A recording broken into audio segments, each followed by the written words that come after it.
वो लिखा हुआ है ना आपके पास, ठीक है। विषय है वंचित नारियों का यह सदन एलजीबीटीक्यू समुदाय के आंदोलन को नारीवादी आंदोलन से पृथक करने का समर्थन करता है। ठीक है, सबसे पहले तो भाई दोनों टीम ऐसा मानकर चल रही है कि भाई वंचित नारीवादी, इसका मतलब वो गरीब दबी कुचली किसी गांव में या उधर पिछड़े समाज में पड़ी हुई है जिनको कुछ अता पता नहीं है, ऐसी नारीवादी की बात कर रही है।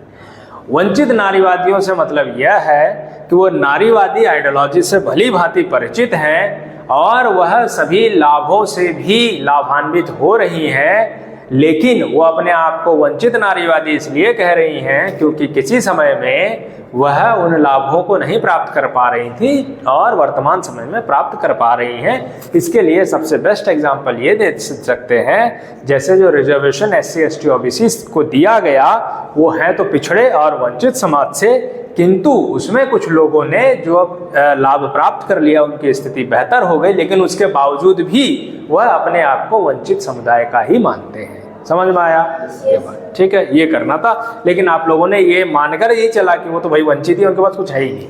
समझ में आ रहा है? ठीक है ये बात।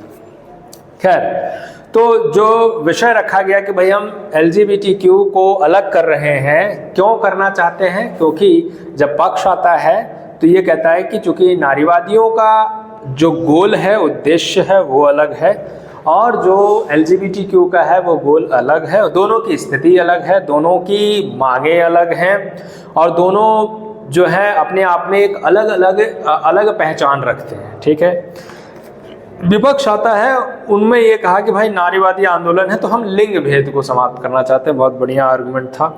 ठीक है, फिर समाज में हम अस्तित्व उनका नहीं मिला हुआ है और नारियों को कुछ अधिकार मिले हुए हैं। यहाँ पर आप गड़बड़ कर रहे हैं। क्या कर रहे हैं? जैसे वो कह रहे हैं कि उनको कुछ मिला हुआ है वंचित नारियों को, लेकिन LGBTQ को कुछ भी नहीं मिला हुआ, मतलब उनको रिकॉग्निशन ही नहीं मिला हुआ, एक्सेप्टेंस ही नहीं है। यही बात आप भी कर दे रहे हैं। ठीक है, तो या डिबेट में ये करना है कि जो पक्ष कह रहा है उसको सीधा काउंटर करना है, उसकी बातों को अगर हम स्वीकारते हुए अपनी बात रखने की कोशिश कर रहे हैं जिसमें आप असफल दिखाई देते हैं। जैसे जब आप ये कह देते हैं LGBT समुदाय है जिसको समाज में अस्तित्व अभी नहीं माना गया, वो उसके लिए प्रयत्नशील है, तो यहाँ पर ये साबित हो रहा है कि जो ये कह रहे हैं कि दोनों के अस्तित्व अलग अलग है, दोनों का लक्ष्य अलग है, दोनों का गोल अलग है, दोनों का स्ट्रगल भी अलग अलग है, तो यहाँ पर इनकी बात को आप एक तरीके से स्वीकार करके जा रहे हैं। फिर आपने कहा कि जो लिंग भेद समाप्त करना, जो कि आपका मजबूत पॉइंट था, आपने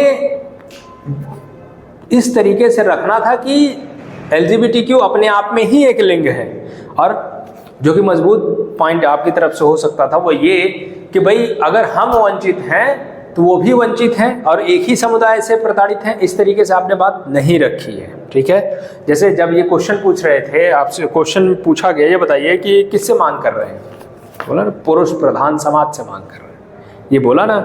तो यही से थॉट आना चाहिए था कि नारियां भी अगर प्रताड़ित हैं तो वो पुरुष प्रधान समाज से, और अगर LGBTQ को भी रिकॉग्निशन नहीं मिल रहा है तो वो भी पुरुष प्रधान समाज से ही नहीं मिल रहा है। फिर बात आ गई कि हम वंचित नारियां हैं, हम नारीवादियों में नहीं हैं, तो हमारा गोल है कि उन नारियों तक पहुंच जाए, एलीट क्लब में जिसे हम कहते हैं। तो कहने का मतलब यह है कि जो पक्ष कहता चला जा रहा था, आप उसको एक तरीके से मानते हुए डिफर कर रहे थे। मतलब आप जो कह रहे हैं वो ठीक है, लेकिन ऐसे नहीं ऐसे हो। ठीक है, ये बात कर रहे थे। ठीक है, दूसरी बात, नारीवादी का जो अर्थ है, फिर उन्होंने कहा कि कास्ट, रिलीजन और रिकॉग्नाइज करना LGBTQ को अभी नहीं मिली है। रिलीजन जो है बहुत सारे जो है LGBTQ को रिकॉग्नाइज नहीं करते, इसको और एक्सटेंड कर सकते थे। ठीक है, दूसरा, फिर उन्होंने कहा कि जो नारी शब्द जिसमें भी जिस पर्टिकुलर शब्द के साथ लगा होता वो उसी की ही बात करता है। जैसे आपका जो सबसे मजबूत पॉइंट था कि हम लिंग भेद को खत्म करेंगे, केवल नारी की बात नहीं करेंगे। ठीक है, उसको आपने ड्रॉप किया। ये इस बात को समझाने में सफल दिखाई देते हैं कि हम सिर्फ नारियों की ही बात करें क्योंकि हम वंचित नारीवादी हैं, और सदन इस बात पर, आप सदन से कहने का मतलब आप दोनों लोग इस बात से सहमत हैं कि भाई वंचित का मतलब उसके बाद कुछ है ही नहीं, वो अभी भी वंचित ही है, वो स्ट्रगल ही कर रहे हैं। ठीक है, तो इसका मतलब पहले हम अपना भरेंगे, पहले हमारे पास कुछ अधिकार होगा। ठीक है, फिर क्वेश्चन आंसर में आपसे माना जाता है कि भले आप नारी हैं तो आप अपना हित चाहेंगे, तो बोले कि हम अपने साथ दूसरे का चाहेंगे। इसका मतलब कि हमारा भला हो, साथ में दूसरे का भी भला हो, है ना, ऐसा कह रहे हैं। तो जो स्वयं की बात है, जो पहले मेरी बात हो, वो अपने आप में आ गया कि पहले मेरा भला हो, साथ में हमारा भला हो, साथ में सबका हो, ठीक है। तो इसका मतलब ये है कि पहले हमें मिल जाए फिर बाकियों को भी मिल जाए। लेकिन डिबेट यहाँ नहीं करनी, डिबेट ये करनी थी कि भाई कैसे हम LGBTQ को पक्ष को ये भी लाना चाहिए था कि LGBTQ को मिला लेने से कैसे हमारा आंदोलन जो है कमजोर पड़ रहा है, ठीक है। ये एक पॉइंट लेकर आना चाहिए था कि वंचित नारीवादी हम हैं तो LGBTQ को मिला लेने से हमारा आंदोलन कैसे कमजोर पड़ रहा है। आपकी तरफ से आना था कि LGBTQ को मिला लेने से हमारा आंदोलन कैसे मजबूत होगा और उसको रिकॉग्निशन मिलना चाहिए। खासतौर पे आप उपनेता आई थी, क्या नाम है, एकता, आपको बहुत इम्प्रूवमेंट की ज़रूरत है, ठीक है। जैसे आप जो बातें कह रही थी, नारी का मन चाहेगा, सबको साथ लेकर चलेगा, तो हम तर्क की बात करेंगे ना। एक नारी का मन चाहता है हम सबको साथ में लेकर चलें, एक नारी चाहती है सब ही उसके पास हो जाए, तो ऐसा नहीं चलेगा ना। क्योंकि आप जो है सिर्फ स्टेटमेंट दे रही थी, है ना, कि ऐसा होता है। जैसे आपने कहा कि गोल में ज़्यादा अंतर नहीं है, मिलजुल कर काम करेंगे, तो ऐसे, अरे मिलजुल कर काम कैसे करेंगे और उसका इफेक्ट कैसे होगा, मतलब कैसे को आपको समझाना है, जो कि मिस था। केवल आपने कहा कि मिलजुल कर हम काम करेंगे तो इफेक्ट ज़्यादा होगा, कैसे इफेक्ट ज़्यादा होगा, मिलजुल कर हम काम ही क्यों करेंगे, किस बेसिस पे काम करेंगे, ये भी आपको बताना चाहिए, समझाना चाहिए। वो बेसिस आपका था वंचित होना, डिप्राइव क्लास का, ठीक है। फिर आपने कहा कि शोषित वर्ग साथ में चले, हम साथ में चलेंगे तो अवेयरनेस मिलेगी। कैसे अवेयरनेस मिलेगी? पार्लियामेंट्री डिबेट में सबसे ज़्यादा आपको इम्पोर्टेंट शब्द जो है वो याद रखने हैं कि कैसे पे ध्यान देना है।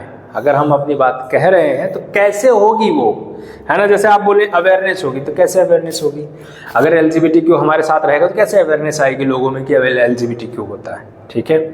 तो इसको हम कैसे बता सकते हैं? हम ये बोलेंगे कि चूंकि नारीवादियों के पास ऑलरेडी एक मंच है जो कि सदन में स्थापित है कि LGBTQ को रिकॉग्निशन ही नहीं है, तो नारीवादियों के पास एक मंच है ना, एक प्लेटफॉर्म है जिससे बोलते हैं। अगर LGBTQ को भी हम साथ में लेकर चलेंगे तो उनको हम अपना मंच शेयर करने को देंगे, तो उनकी आवाज भी आएगी। इस तरीके से अवेयरनेस क्रिएट होगी। समझ में आया? अभी जो मैं आपको बोला मैंने बता दिया ना कैसे अवेयरनेस क्रिएट होगी, आपने नहीं बताया कैसे अवेयरनेस क्रिएट होगी, आपने सिर्फ ये बोला। और फिर आपने बोला कि बहुत सारे लोगों को LGBTQ को पता ही नहीं है, तो क्यों नहीं पता है और कैसे पता चलेगा?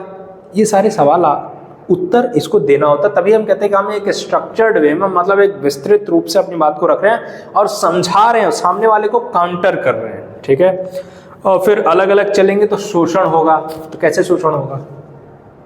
प्रश्न ये है कि पक्ष चाहे रखे अपनी बात, चाहे विपक्ष अपनी बात रखे, हमें ये समझाना पड़ेगा कैसे, क्योंकि विपक्ष की कमजोरी रही कि वो समझाने में असफल रहे। जो दूसरी बात ये थी कि जो ये कह रहे थे कि ह्यूमन, है ना, मानव स्वार्थी है, ठीक है। आप कह रहे नहीं मानव स्वार्थी है तो उसमें मानवता का गुण आएगा, तो मानव का गुण और मानवता गुण में अंतर है ना।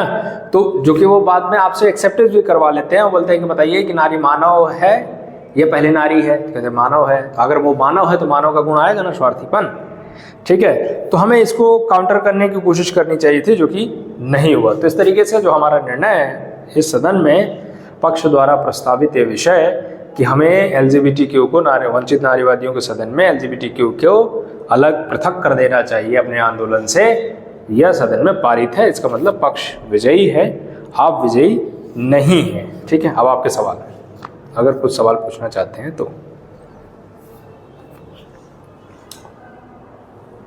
इधर से, ठीक है।